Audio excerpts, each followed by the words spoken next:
Hello, everybody, and welcome back to It's Not Only Football, where we take you through a journey through Friday Night Lights and beyond. My name is Scott Porter. I played Jason Street on the show, and today I am joined by two very dear friends.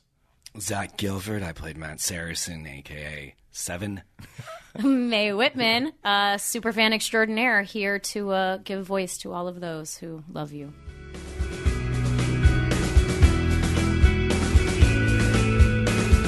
We are so excited to be back here for our second episode. Last week, we took a look at the first half of the pilot episode, right? We took a journey through a world, and we are so thankful that everybody is here today. You know what else we're thankful for? Yeah. Considering it's Super Thanksgiving. Thanksgiving. And I think a good lead into this, I know that Zach is really thankful for this because I was reading his text messages over his shoulder a second ago, and I saw that he's dealing with car damage issues. And I suggested to him, you know what you should do? Throw the whole car away, leave it on the side of the road, and buy yourself a Hyundai.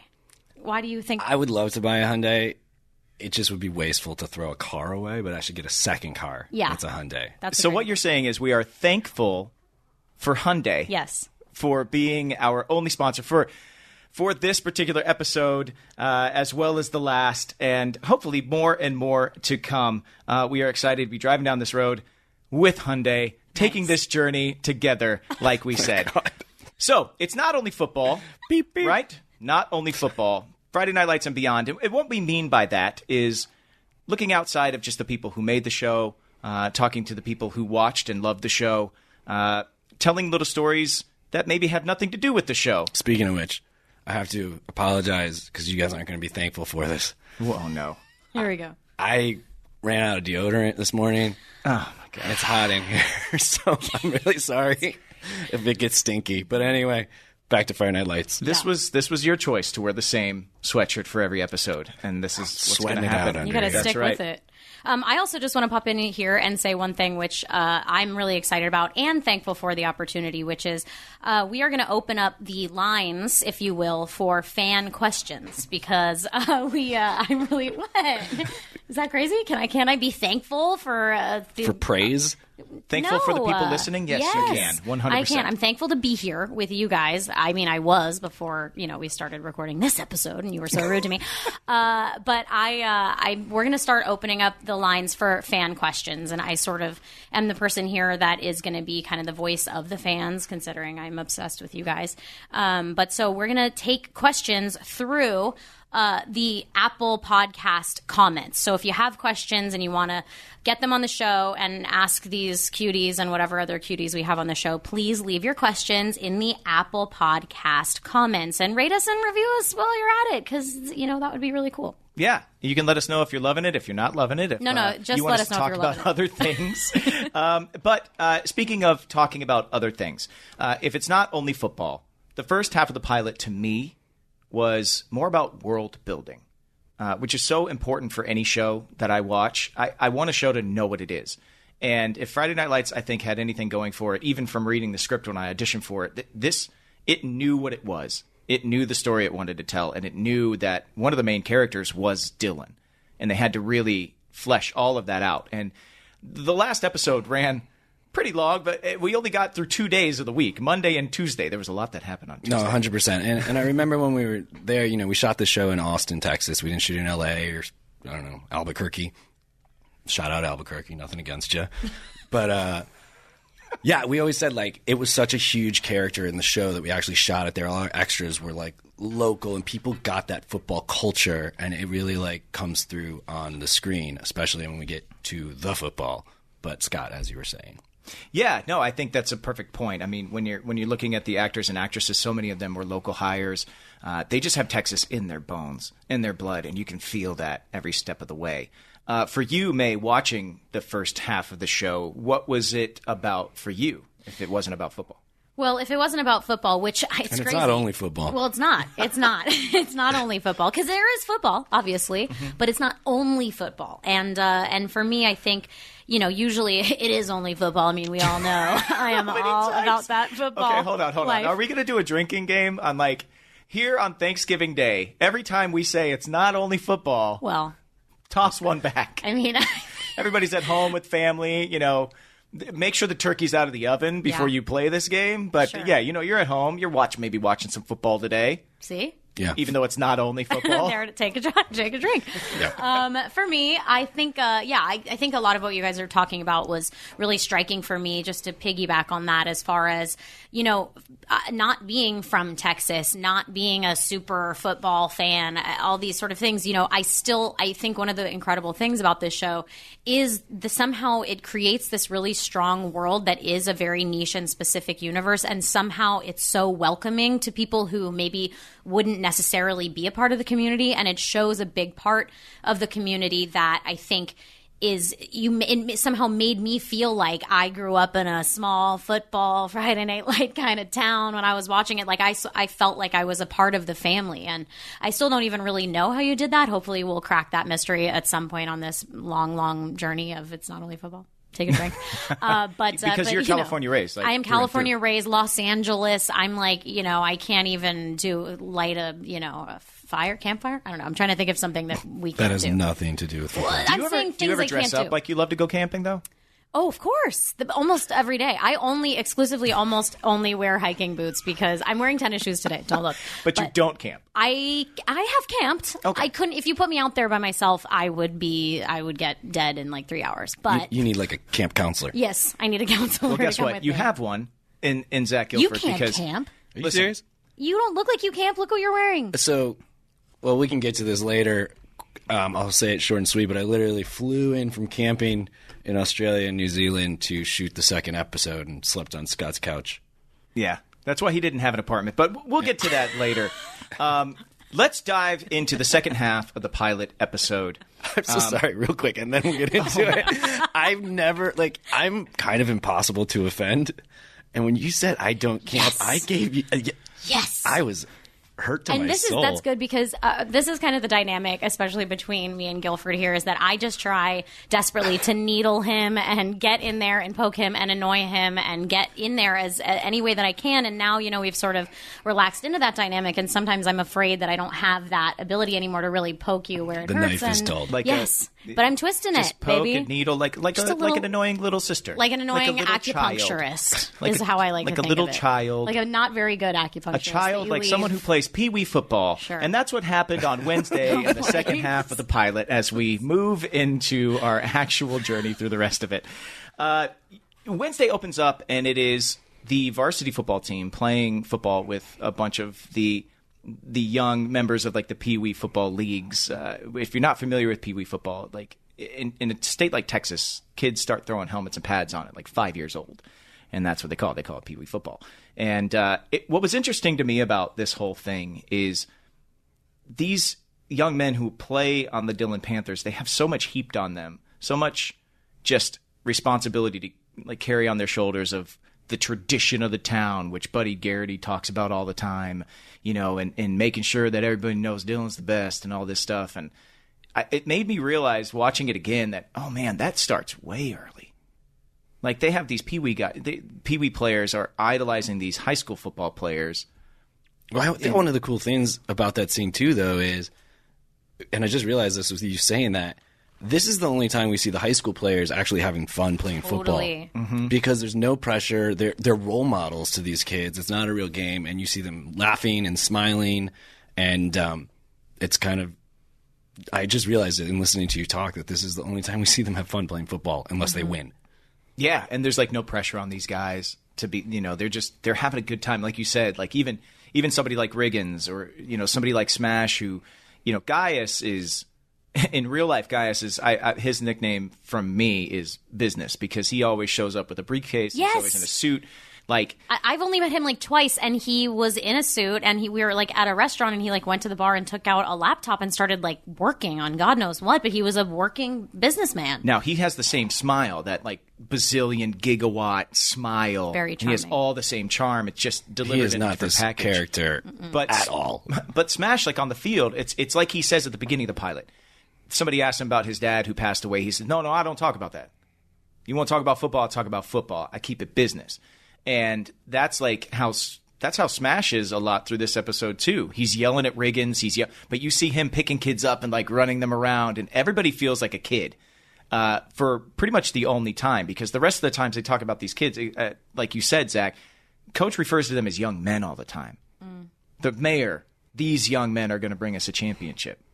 But they're still teenagers. They're still so young. What Zach's Matt 25-year-old I think teenager. he was like 15 or 16. Yeah, he's a sophomore, right? So It's only 24. Perpetually 15. but that leads into, and we're not going to just take you through the rest of the episode step by step, but I think the next scene is one of my favorite all time. And I'm not going to talk about a lot of my scenes as like my favorite all time. I want to hear it. I'm allowed to ask.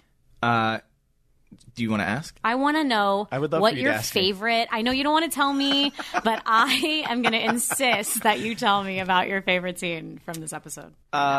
It just like the players that are on that field, I felt in this scene almost no pressure, because I pulled these pages out of the script. I took them to the casting director, said this scene where he talks to little kids and they're like, I think you should be like Peyton Manning, and I think you should go to the NFL, and I think we hear that in our own life all the time. Like my mom, once I became an actor, was like, well, I think you should go get in one of those Avengers movies. It's like, oh yeah, it's just that easy. It's just the little You should kid do that, saying, by the you way. should just be why better haven't than you Why don't done you just that, go Scott? do that? Just go I be know. an Avenger. But it's Jeez. just that lovely thought. Because he of- looks like Superman, and that's DC. They were like, we already have that. We can't. He's all of these things are just, to people on the outside are just so easy to do, or they seem effortless. And I loved talking with those kids that day and acting with those kids.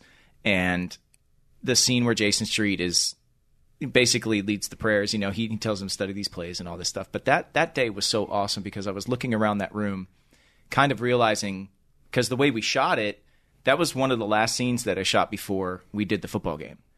And so for me, I kind of knew that like my time as like Jason Street was kind of drastically approaching a major change. And I didn't feel any pressure. I was out of my league on this show when I first started. It was my first ever television show. Everything was flying like 1,000 miles an hour. I didn't know what I was doing. I was watching Connie and Kyle, who were so brilliant. I think that was a little bit of the beauty of it, too. I mean, all of us were we're all unestablished, and none of us had done much. And I think because it was so fast, and Connie and Kyle were such pros, but like so chill about it. Yeah. And Pete was like kind of this crazy, in a good way, genius. Genius. Yeah. Oh, right. Penis. We established Since that Pete was a yesterday. penis. Thank you. I just really want to make that take. No, he's like the biggest penis I've ever seen in my life. Thank you. U-S. Sure. Listen to previous episodes. I-U-S. Yeah, Spell listen it to how you previous- want. But anyway, I think it took a little pressure off, because it was like you couldn't think too much. I genuinely remember the first movie I ever did, and it was with with Connie Britton and like Ron Perlman and James LeGros and Kevin Corrigan, these actors who I look them up. Was that the one you did in Iceland? Yeah. What's it called? It's called The Last Winter. Ooh. But it was like, you look these people up, they all have like 100 credits. And I was like, what am I doing? I don't know what I'm doing. I don't know how to act. I don't deserve to be here, blah, blah, blah. And I did suck in the movie. But on this, it was like, we didn't even have time to do that. And so anyway, I think it's interesting too, the point that you bring up as far as just like from an outside perspective, like as an actor, that sometimes do you find like it's so rare, but it's so special when you feel like you really know a character well enough, or you really understand a pivotal moment. Like you can sometimes I'm like flying around and flailing when I'm acting, and I'm like, I don't know, is this right? Is this? Is this? And then you hit that, like, forgive me, but sweet spot where you're like, this feels like it really encompasses the essence of what I understand this person to be, and it's like it can flow so easily. Even like when the lines, or if it's a lot of lines, or it's this or that, it's like there's something about when you like have those moments that feel so genuinely true to what you believe this person is, that it's sort of just like it kind of like, even me who's like an old jaded baby, like been doing this for 30 whatever, I'm like, sometimes I still will have one moment of acting where I'm like, this is why we do this, am I right, guys? It's like there's something that it's where it just flows out so easy, and I think those moments are so like far, or can be far and few and far between. Yeah, but I think it's really cool just that this was sort of your moment with the character, Yeah, I think when he goes to bow his head to pray, and the little football player in the scene goes, Mr. Street, do you think God loves football? And he says, I think everybody loves football. And it's like that moment like showed you all the joy that he had in playing the sport. I see it in your eyes now. He didn't have. Here's like, the problem. Not everybody loves football. But We were lying that kid, and that's the whole reason why this show is such a success, because people are like, I don't like football, and we're like, it's not only football. Take a drink. Oh, boy. He's so earnest in that moment, though, and he's confident in that moment, which the first half of the episode, you see him kind of off guard a little bit. He's getting interviewed. He has all these things happening. Jason Street is like the center of attention, but not necessarily he wants it. He's like confident with like less of an ego, whereas you've got Smash, who's confident with massive ego. You've got Riggins, who, what does he have? Like an ego, but he's not all that confident in himself. He's hard to describe. He's complicated. He's layered. This is why Porter, you wouldn't understand. He's brooding. I'm just saying that he has a lot of layers, and he's going through a lot. This is a big episode for him. He's dealing with a lot of his substance abuse issues. Just call him the onion. And that's real. Yeah, just call him the onion. We're going to peel back those layers. We're going to peel. If it's the last thing I do, I'm going to peel those friggin' those layers. And then you got Saracen with no ego and no confidence. Well, I got like nothing. There's like 4 different players who all kind of have varying degrees of that self-doubt, confidence, and all that stuff. And that's why I love that scene, because you love them all the same. For up until what's coming for Street, this was like all gravy, because then the next day is Friday. Well, wait, I got to tell you my favorite thing about this scene, my favorite memory. Yeah. Is we're in there, we're doing it. I don't have any lines. Like, it doesn't say Saracen anywhere on there, so I'm like, oh, cool. I don't have to talk. I'm not even going to read this. Well, no, I read it. I was like, all right. No, I know. I mean, I read it like once. But anyway, then they go, you say, okay, let's pray. And everyone starts praying. And they all know the words to this prayer. And I literally was like, what the fuck is that? What is everyone saying? They're like, it's the Lord's Prayer. I'm like, I don't know the Lord's Prayer. This is a very interesting thing, because we've seen mentions of God and religion and all that stuff, which is it's ingrained in Texas culture. And it's just here. It's just presented as a part of the fabric of this town. How did you approach religion for Saracen? I think, I know I kind of thought of him as an atheist. I think to make him, he was different than everyone in that town, and like thought outside the box. Not to say everyone there thought within the box. And I think that ultimately, and we'll get into this in later episodes, was his connection with Julie. At first he had a crush on the coach's daughter, but they... Spoiler. I haven't seen it. You're ruining literally everything for me. Yet another thing in my life that you ruined for me. I told you I haven't finished it. I don't know that... That's I know what's going to happen. You're throwing down a flag on the play. You can't say, I don't know. There's some football term for a bad recovery. Stop talking about it. Here's what we're going to do. We're just going to have like loud tackling sounds put over what Zach just said, so that the spoiler doesn't actually happen. Going to ask the amazing producing team in Podcast One to please just like, here we go. Put it like you can't put a football sound over my heart, Scott. Well, I heard it, and it's ruined. We don't have to ruin it for everyone else. You can take that hit for everyone else, okay? Anyway, so the next day is Friday. But you know what? The cool thing is that in watching that scene, you're just staring at everyone. You don't bow your head. It's like it's just a really interesting moment, and it's like one of those little things that like you won't. It was a little thing I did, and because he also is someone who's super respectful, so he's not going to make a show of it. But genuinely, I feel like he does look around, and I would do this in church scenes and stuff, and it kind of helped me develop him, or who I thought he was. Like, he takes things in, he takes people in, and he's very respectful of them, and he's not going to. I think it's almost, and I found myself in this position a lot of times if I am at church or some sort of religious service that I don't practice. I think it's more interesting not to like go through the motions of pretend that I'm praying. Just observe. To kind of observe and like take in, this is an important moment to all these people, and try and do maybe a self-meditation or something. But yeah. Look, I'm still crabby with you, but I will say I think that's a really good choice. But I'm still crabby, so it's hard for me to give you some compliments now. But I do think that was a really interesting choice. And plus, once again, it was a voice for everyone. For those of us that aren't religious, we felt like we could relate to your character, so thanks for that. You're welcome. Now you go, Scott. The interesting thing about the playing football and being on a team like that for a very long time, that moment in the locker room,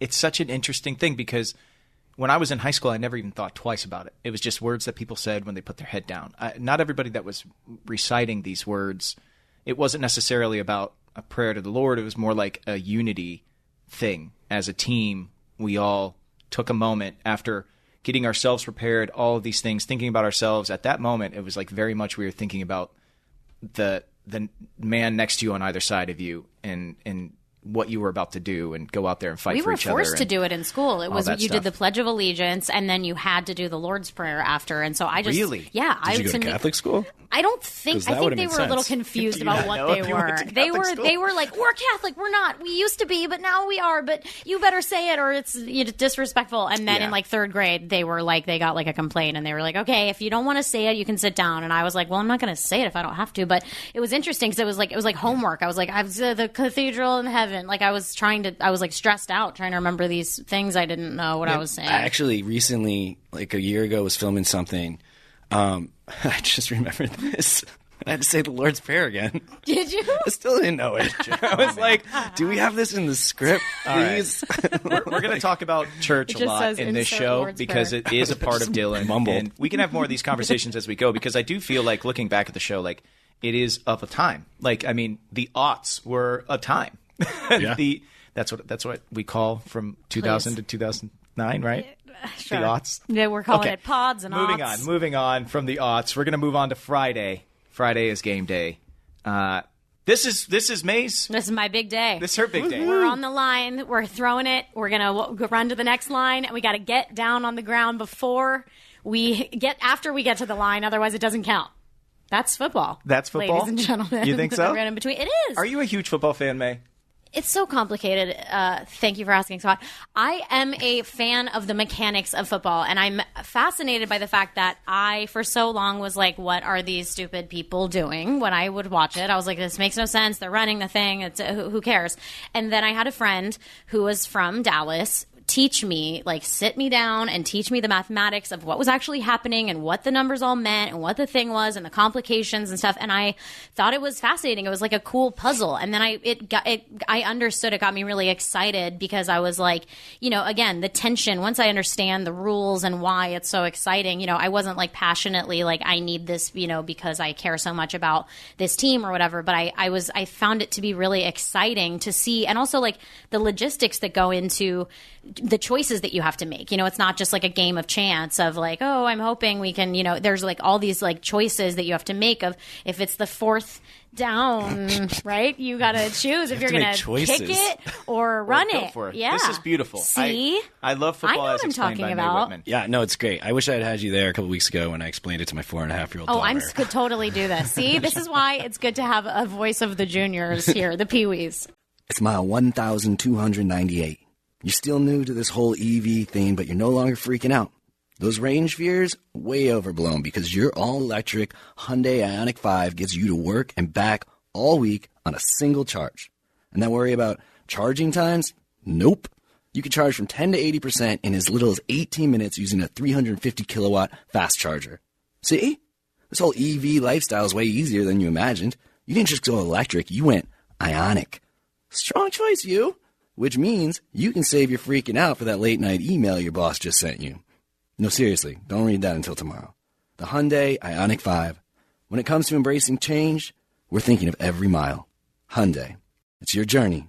Call 562-314-4603 for complete details. 2023 Ioniq 5 rear-wheel drive has an EPA estimated driving range of up to 303 miles. Actual range will vary with options, driving conditions and habits, vehicle and batteries condition, and other factors. Available in limited quantities in select states only. So, Friday, we skip right to the moment where all the guys are in the locker room. And by the way, I love that you actually have learned football. Yes. Did you learn specifically because of this show? I just No. I Okay, learned darn. because I had a friend who was a huge football fan and it was always on, and I was Yeah. like, why, I need to why, learn the why? mechanics, the complications. Yes, there's layers. It's much like Riggins. Okay, you wouldn't understand. So one note, Yeah, we get it. You didn't do religion as your character. Big choice. Big choice. I love the shots of the guys in the locker room, of all the fans driving to the stadium. I'm from Nebraska, and Nebraska Memorial Stadium on game day is the third largest city in the state. And that's college football, and I understand that it's a little bit different, but it feels that way in this show. And you hear Slammin' Sammy Mead, he says, feed your dogs, spit in the fire, lock up your daughters, lock the door, sit down, and shut up because it's game time. Wow. And it feels like that's exactly what everybody in the town is doing. It feels like all the storefronts are closed, which actually happens in West Texas. It's like Coachella in LA. It's like everybody's gone. They're battening all the hatches down. There's like 2 Nochella people in Dillon, Texas who refuse to go to the game. That would have been me. I would have been like, yeah, look, the mall's empty. Woo. For anybody who missed the Coachella reference, just if you want to see hipsters jumping Google around it. to popular music, then there you go. Coachella. It's a music festival. Yeah, I say as the dad of the Really? of the podcast. You should try to understand the logistics of Coachella, Scott. There's a lot of mathematics, a lot of complicated choices. Yeah. Do I pee now? Do I not pee now? Do I get out of the sun? Do I drink water? Just think about it, big okay? decisions. I'm just letting you know there are parallels, okay? Because it's not only football. I love it though because podcast. oh my gosh, sorry What? everybody out there. It's the name of the show. I know, she tries to stray away from football, and then you get all mad. And then I have to remind you that it's not only football. Yeah. Okay? The locker room scene is cool though because I mean, well, Steamrolling. It's also steamrolling. it's montagey. There are a lot of montages in this pilot. There are a ton of them. It's a great way to pass the time, but still get the information across. But they're all pretty great. Like some of them are like Texas landscape. It's like beautiful and Texas isn't just flat and dirt, but...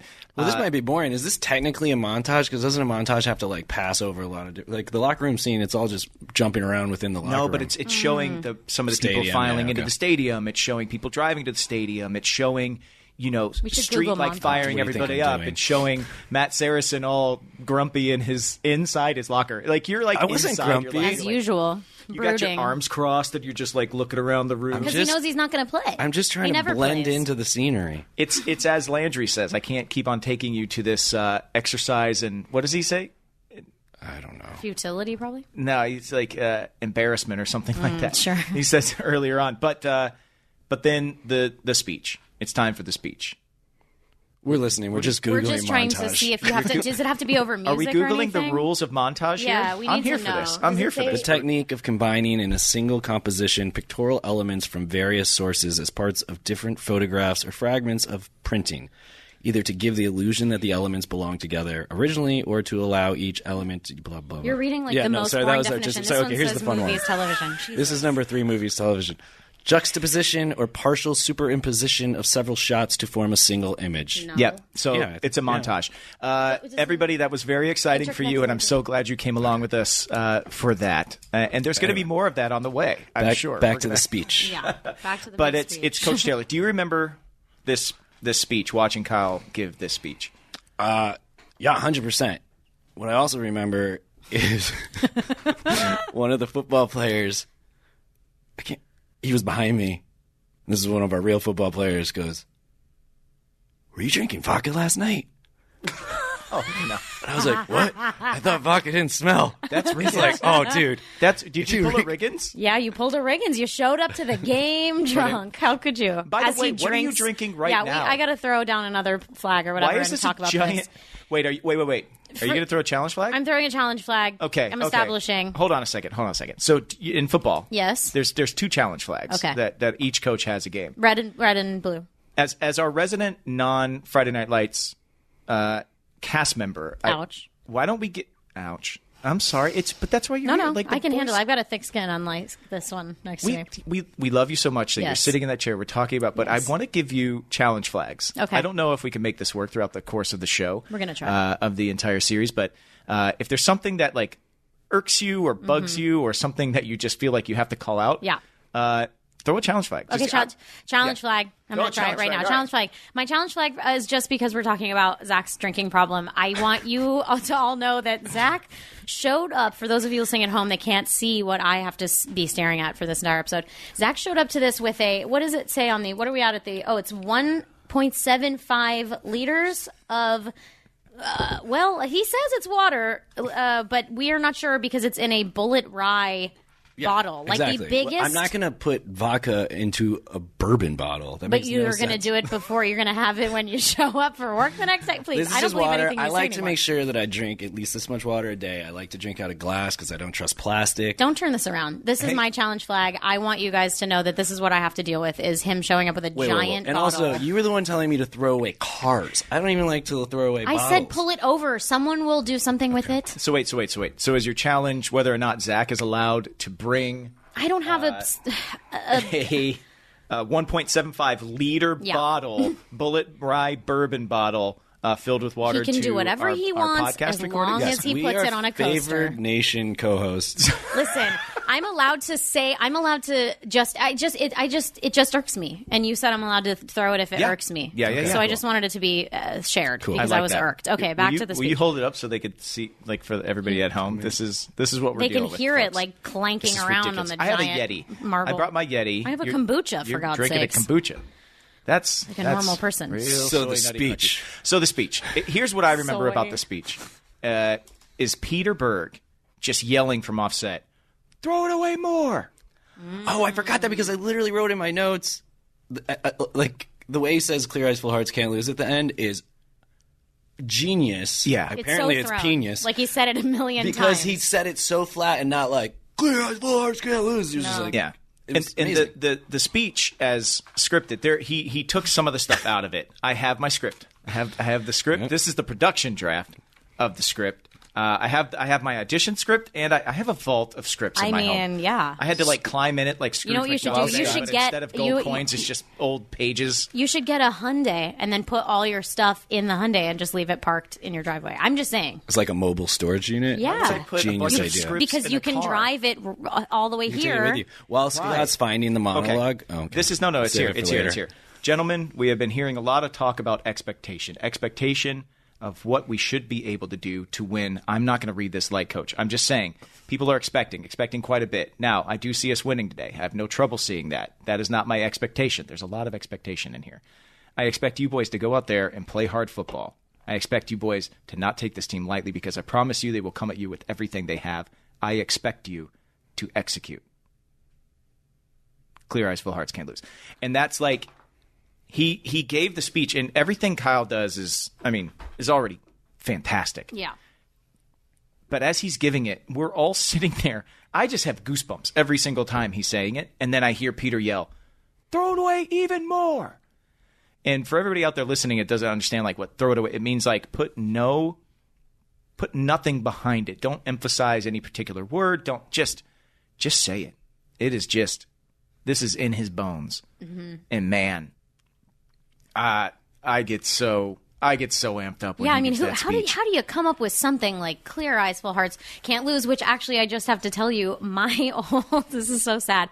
One time, back when I still drank alcohol, I had over here. Yeah, I had some wine, and you can go to the DMV website and order yourself a handy dandy personalized license plate. No. Oh yeah, and so I ordered myself a personalized plate that actually it was something like, obviously you can't put all of Clear Eyes Full Hearts Can't Lose on a license plate. It's got to be 7 characters or whatever. But you can put a heart on it. You can put a heart, and boy did I had literally clear, it was like clear eye and then full heart. FL yes. Heart. And for 10 years that I had it, it truly was like people being like, Chlorful? What is that? Is that allergy medication? No, I remember. We were working together last year, and we were hanging out by your car, which is weird. I don't know why we were doing that. We just had COVID tests. Yeah. And you're like, "Did you check out the license plate?" And I was like, "My voice is back." Yeah. Hey, Zach. Did you check out the license plate? I was like, "You cool? There's a heart on it." He's like, "No, it's. You get what it is." I'm like, I don't know. No, you have to genuinely. Spell it out for me. It looked like a allergy medication. No one ever. There were 2 people in the world that would get it, and I was so excited. But anyway, that phrase is so iconic. How did it land? How did it feel when you first heard it? I mean, I'm shocked that somebody could not only come up with that, because it is such a perfect mentality for life. I carry that with me in a way that forever, and I still believe in it so strongly. And then to be able to come up with that, but then you're saying, to be able to make it feel so natural, it's something that he just knows and he has said and understood and lived in. It's so powerful. Yeah, I don't know how Pete came up with that, but that he should have trademarked the damn thing. Yeah. So cute. I love it. You got a dog.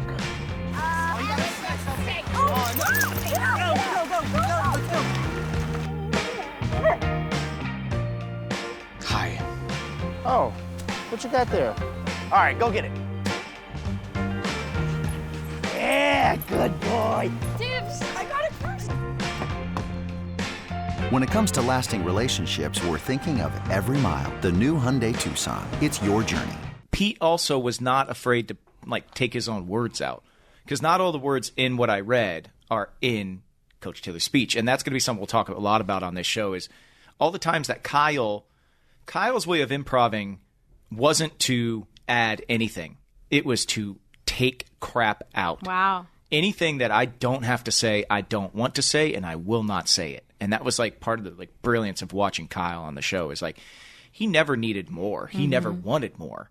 He wanted to give you everything you needed with less. And it was really inspiring for, like I said, I was over my head. So just watching him, hoping that I could pick up just a tenth of what he was putting out there was going to be awesome. So cool.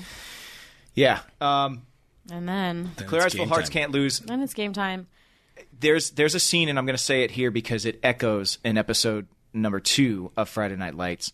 There's a moment where Coach and Street are alone, and you see a moment where Coach and Saracen are alone before they go out onto the field. And Coach says just the right thing to Street, and then you see some cockiness come out of Street. You see all the confidence in the world start oozing out of this kid. He says, expect to win tonight. You deserve that. And I say, expect you too, Coach. Expect to win. You deserve it. You've earned it. And there's this smile between those two characters. And I just watching, I didn't think much of it. And then seeing there's a moment in the next episode where Saracen and Coach Taylor have that same kind of moment. And I'm like, man, that's one of the greatest things about Coach Taylor is he can motivate anybody, and he knows how to get. He's a listener, man. Everything out. And He's then, a listener. And then it's game time. I think we could say this is it's some of the best football shooting on TV ever, for sure. So much of the camera work on the show we'll talk about, because I think it was sort of revolutionary in the way that it was filmed, and then also just the way that on screen and off screen is just fascinating. Our stunt guys, our football players were amazing, and I think we're gonna have episodes where we can really get into that. But I think there's such heavy stuff coming up. Let's jump to the meat of the potatoes. Yeah, we'll talk about how we shot football a lot, but it was normally 6 to 8 cameras up and running all at the same time. It was always on a Friday night, so we could shoot into the weekend. Our stunt coordinator played the opposing team's coach. I talked about Coach Alan Graff, how he looked like Mike Holmgren or a walrus kind of. He's on the opposing sideline, so you can see him very clearly in this. And his son-in-law was his son-in-law, right? I think so. Was his assistant stunt coordinator. He's also Gilford's asleep. Let me wake him Westerby, one cool thing. Another cool thing is that all the football teams in Friday Night Lights were all we were the Pflugerville color and helmet, Pflugerville, Texas. We stole their color, the P on the helmet. That's all from Pflugerville. All the schools that we play against are also comps to different schools. Well, they're all real schools, and we just pulled game footage from actual games, and then made the teams wear the same uniforms or similar enough so that we could make the things look better. So the Westerby Chaps are the Austin Westlake Chaparrals, who are in their Bee Caves, Texas. That's an actual town name in Texas. Where else could you live where the name of a town is Bee Caves? There's got to be awesome. Another one. But the point is, football. I have to get there because this is what we want to hear. It's what we want to know. I don't want to talk potato. about it. I'm sorry that you don't want to talk about it, but this is what we came here to do. Okay. Before we hurt Jason Street, a couple other quick highlights. Oh my God! You can't help yourself. We're moving on. I'm doing this. We want to have time to talk about. I know. I just want to say a couple of quick things. Can't help yourself. Couple of quick things. Coy Awney's name is said as a kick returner for Westerby. Coy Awney is actually somebody that Peter Berg followed when he was doing research for Friday Night Lights, and he is now a camera operator. He works in the film. He's worked with Pete for a long time, but he was a stud in high school at Westlake, and ended up playing for the University of Texas, wide receiver. The reason Jason Street exists is because in a Texas high school football game, there was a young man named David Edwards who played for a school in San Antonio, who Pete saw actually become paralyzed on a football field while watching a playoff game. And he hit Coy. And there was a connection between these two young men, and there's a connection with Pete. David Edwards has passed away, and playing the role of Jason Street was something that I tried to pay every ounce of respect and every ounce of honesty and everything that I could in honor of David Edwards. And, once we started working on the pilot and Pete shared that story with me, I knew that there was a whole different level that we needed to try and go. I don't know if I always did it. It's probably impossible. I tried my hardest.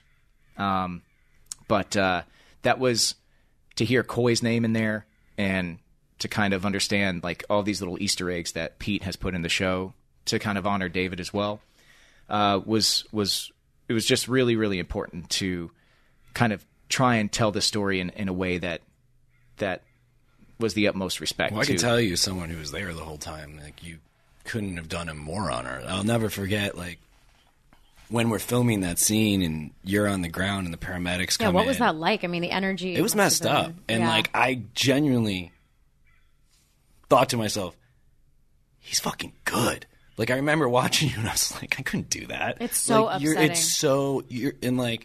And then also with the respect, and because we were roommates for a while and everything, like, I know how much research and whatever other word you put into making sure that everything was authentic, like how much time you spent around paraplegics or different sorts of disability people to make sure you weren't just like, cool, I'll just sit in a wheelchair and like wheel myself around, like down to like the amount of movement you had in your hands at whatever point in your recovery. Like, I know all that stuff was super conscious and thought out on your part. And so, I mean, I think you've honored anyone who's been in this sort of life experience. And that scene, I mean, as a fan, it's like you go from this having this high energy thing and really being so excited and feeling like things are going so well, and especially with your character, it's like you see just this young man's life just stretching out in front of him with just no holds barred. It's like this kid could achieve anything he wants to, and I think you really think where that's going, and then in that moment, for the entire switch to not just only kind of start to realize that that's not what this show is going to be about, that's not what this kid's life is going to be, and then also like having just sitting with the audience in that deafening silence and the panic of it kind of almost happening in real time, and like slowly starting to realize how serious this is, and then the like true panic and pain and emotion that everyone is feeling, what Minko was playing and everything. And I mean, I imagine that must have been really, really insane to film. And watching it too, like, which I don't want to say I imagine it helped you, but I did. Like, I know Pete, like those paramedics were real paramedics. We didn't get actors and say this, say that. They were just like, Pete said, hire paramedics, tell them this kid has a suspected spinal injury, and just do that. Wow. And so it was just watching it again. And the part where they're like, can you squeeze my hand? You go, yeah. And they're like, good. Can you move your foot? Yeah, good. And seeing the fear in your eyes, but also knowing we know you can't move, and you apparently think, ugh. It's awful. Yeah, in that moment when somebody's really injured that way, their brain is sending the same messages out, and what you're receiving back is what sometimes is referred to as like ghost movement, stuff like that, where you're thinking that it is moving. That moment for me. Look, at the end of the day, when you work on a show like Friday Night Lights, I was, like I said, out of my depth. You're lifted up by everything around you as well. When you walk onto a set and it has been, just meticulously designed for your character by an art team and a set director and decorator and all these things, you walk in and you go, oh, whoa, okay, now I'm really starting to feel this character. You're helped by all of those things. And in that moment, I just, having come off of filming, I was having the time of my life that night. I got to throw one of those touchdown passes. There's a little out route to the front corner of the end zone. That's me throwing the ball. And Kevin Reed, my stunt double, I want to make sure that I say, that dude is a absolute unit. Incredibly talented. One of the best ever. I love that guy. Yeah, he was a really good guy. But they like, just like everybody else on our show, the stunt guys didn't have an ego. Like, nobody on our show had egos, really. And he was like, coaching me up, and he was like, no, I want you to hit this pass, I want you to do this, so I was like, I was having the time of my life. I was feeling like I was playing football again. The locker room scene, that was all improv. There was none of that was scripted when I'm like talking about a Texas defense and all this cover two and everything. I remember watching it too, and I was like, oh right, Scott could say all this bull stuff. Like he would just he's like, you can do wheel route, believe in your routes, you know your routes, believe in your routes, you know. And I was like, I'd say to the lineman, I'd be like, hey, like what would a quarterback say right here? Yeah, I mean, like it was just Blue 52, and it was all we filmed it all in one night though. That was like the crazy Even thing. this is like, one's moment? yeah, I think that was the next. I think that was the next night. But because I remember there being dew on the ground. It was like almost morning when we shot my injury. It was cold. It was cold, but all that stuff I'll never forget. When I was doing the locker room stuff, Pete was like, "Say more, say more, say more. Now say it in Spanish." And I finally had enough, and I turned to the camera and I was like, "Pete, I don't speak Spanish." That was like Pete was always yelling at you and asking for more. That's cool. And telling you to get further and further and further out of your comfort zone. But in that moment when I was laying on the ground and I didn't hear anything, I started really initially crying when Kat Willis walked up. She played Mrs. Street. She played my mom on the show. And the look on her face in that moment is so haunting. And I could hear Minka screaming. Her screaming is... And when he told me, we're going to move you now, there was a thank you that came out of me that was just like, in that moment, I was like, oh, that is it. Like, thank you. Thank you for letting me play that Jason. And like, I knew it was going to be much different after that for me. But then... Well, then it's so crazy because as they say in the show, they go... Okay, well, the game still has to be played. I mean, and that's something that happens even with acting. I feel like sometimes, like I've been on sets where there's been some serious injuries or something really seriously bad happens, and they don't stop. They just keep filming, and it kind of like triggered that in me as well. But it's like this game still has to be played, and they're like, what's the worst possible choice of player that we could put in this position? Wait, real quick to that, I got to put my wife on blast real quick because we're watching. And then when they're like, let's put the Matt kid in, she was like, you're still going to play the game? What is wrong with you people? Yeah. I don't know if I can watch this. They're all disgusting. And I was like, and then she got into it at the end. It was like, you made the pass. But she was so like off put by the fact that we're like, well, the game must go crazy. on. Yeah. Yeah, that little scene. I mean, the guy that they had playing the referee, he is actually like also refs. Like Pete is a very big on authenticity, and the guy's like, look, I want you to play the rest of this game fair. I want you to play safe. I want you to hit only what you can see. And that moment right before you come out though is so powerful though. When he says Saracen, the look on your face, man. That wide-eyed. It was so exciting. Again, our relationship is play contentious, but I couldn't help but cheer you on. I was like, how can this kid possibly jump into this position and do this? And you really didn't seem like you were going to be able to pull it off. No, I throw it into the back of my lineman's head. You were playing like I would have played. Oh, I also, we'll get into this more in the next episode, but rewatching it, I forgot how much everyone just pooped on Saracen. Like, down to even Pete Berg being like, hey, let's have him throw it into the lineman's head. Let's really make him look bad. Yeah, the first play you say it all wrong. Oh, yeah, I call it wrong play. You hand off to air. But then... then you see the lower down you are, then the rise up is so glorious. You fly all the way up there, and it is so exciting. And then, like how you say, sort of, you see this one kid's sort of trajectory totally change. It's a totally different direction for the show, for Street's life. You also sort of see the beginning of maybe this kid Saracen's career also taking a completely different direction, and it's kind of like this amazing thing. Yeah. And just as you said, like when you have to throw that touchdown pass, and like I didn't actually, the actual 300-yard pass. I mean, that's you didn't throw that. I'm shocked. It was like, guys, a football field's not this long, but for dramatic effect, I'll take it. Like it was so fun, like to get to run that play and almost fall down and yada yada. It's kind of every guy who ever dreams of playing any sport. It's one of the most fun things about this job is you get to. I literally. Whenever people say, like, why'd you want to become an actor, it's because I was watching Die Hard 2, and I saw Bruce Willis hanging off the wing of an airplane, and I said, man, that would be so fun. The only way I'll ever get to hang off the wing of an airplane is if I'm an actor. So I got to be an actor. And like this literally is me getting to live one of those moments I would never get to do in real life, because I was already out of high school and college. But, throw this game-winning pass in like a huge Texas high school football game. I don't know how they did it. I don't know how Pete did it. You've got the most unbelievable thing happening on a football field that I've ever seen, with a Statue of Liberty play, followed by an onside kick, followed by a Hail Mary for a touchdown, but it's intercut with a bone saw cutting a young man's helmet off of his body, with shears being used to cut somebody's jersey and pads off. You're seeing surgery performed, and in the script, it's ugly. In the script, they actually do surgery usually through the front of the throat. They like pick bone chips out like around the larynx and stuff, and that's what Pete describes in the script.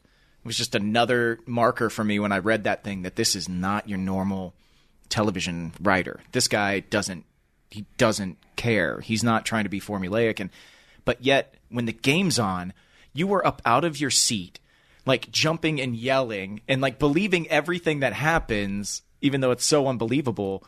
And how he threaded the needle of the tragedy and the triumph all together.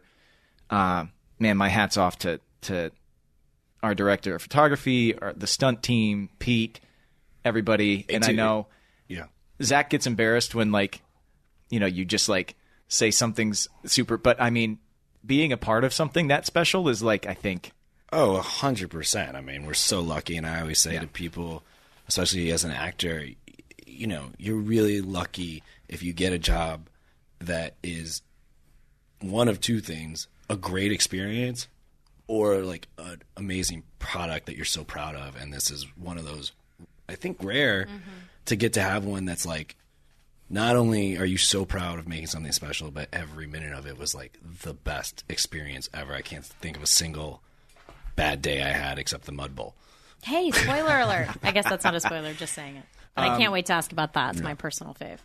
But as a viewer, May, watching that final 10 minutes with the football game and everything that's happening, was there ever did you know how it was going to end? Were you at that point going? I mean, I think, in general, I think it's a really good, I think it's an amazing ending to what this first pilot, thing was to watch, just because I think it did, like we said, it kind of set up the tone for, this show to be, it's kind of like the classic trope of when you're watching a show and you think what it's going to be, and then, one of the characters dies or one of the characters changes, one of the lead person you thought you were going to be following and it was going to go this direction. It doesn't happen that way, and I think that's always the mark of a really brave and interesting television show to kind of show you, hey, even if you think what this show is, you don't, and it's going to be both. It's going to be the fact that, there's always a cost for everything, and one person's, the dream is another one's ending. And, there sort of was this tone of, we can juggle all of this all at once. We can make you feel things big and small and show things that are so natural, but make you feel enormous things. And I think that's sort of, to be able to, like we've said, have a pilot where all of that happens in one situation, I think was really astonishing. And I think it sets an amazing tone for the rest of the show and the way that it went, and I'm. Yeah. And it deals in consequence. You just mentioned it right there, and you see the fallout of the injury. There's a game that's won. Both teams come together. And at the end, you see Riggins and Smash hugging, and you see Julie Taylor and Lila Garrity embracing, and you see all these people who had never really have spent any time together being brought together in this, as a consequence of this tragic thing that happens. And then, I mean, again, Mark Nutter and Kat Willis playing Street's parents. Just the looks as Coach Taylor is walking in and sees Street, in bed in that halo. It's just every actor on the show was just, I don't know amazing. How I learned from everybody around me. The two people playing my parents were just phenomenal, and again, two local Texas actors who, the casting office down there in Austin was just incredible. They always made sure we had the perfect people. One quick question. Yeah. Who was Coach Taylor talking to at the end? Who's he with talking to? We will fall, we will all fall, Yeah. and we will be tested. Yeah. He was talking to me He was through the talking- screen. No, I always remember that. I remember the end of the episode always clearly. Then watching it again, I was like, because Smash says the prayer on the field, and it's a totally different like sound. Let's leave it up to the audience. Yeah, I know. Let's So say. I'm so curious who you think, where it was. Was it in the locker room? Was it on the field? Was it at the hospital? Yeah. I mean, I don't know. Maybe it was to himself driving there. Just Ooh, a little giving him internal monologue. A little internal monologue. I don't know. And we may never know. well, we might know. Maybe someone is going to go to the Apple Podcast page of our show and write tell us. us? Yeah, they're going to leave us a little suggestion of who you think maybe Coach Taylor was talking to. Help Gilford sleep at night by telling us the answer to this question. I would very much appreciate it. Rate it, review it, and also if you guys have any questions or anything you want us to talk about, any suggestions, just go ahead and leave them in the comments for Apple Podcasts. We really appreciate you coming. We appreciate so much Hyundai for sponsoring us and for being supportive of us. We're so excited to make Could this you say podcast. that we're thankful for them? I would, except it's not Thanksgiving. It is Thanksgiving. we want to say happy Thanksgiving, and thanks for celebrating by listening to us here on It's Not Only Football, Friday Night Lights, and beyond. I'm Mae Whitman. Gobble gobble. That's Gobble Gobble Gilford over there. And I'm Scott Porter. Thank you so much for listening, everyone. And we will see you again next Thursday. Peace.